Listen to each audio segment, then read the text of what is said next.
मागासवर्गीय आयोगाचा निर्णय लवकर येईल।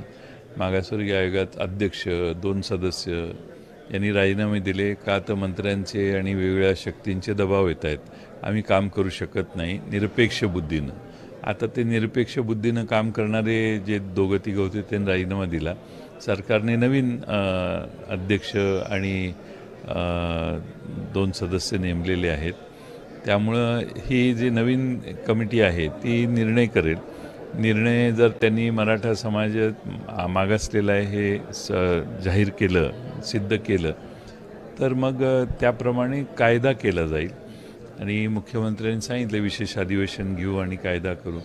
कायदा केल्यानंतर मग त्याच्यावर मराठा समाजाच्या आरक्षणासाठी काही ठराविक लोक सतत कोर्टात जातात, त्यामुळे कोर्ट कचेऱ्या होतील हे गृहीत धरून मराठा समाजाचं आरक्षण हे कितपत टिकणार आहे कोर्टात, आणि त्यासाठी पुन्हा हायकोर्ट सुप्रीम कोर्ट अशा गोष्टी होणार नाहीत याची काळजी सरकारने घेऊन जो काही कायदा पास करतील ते केला।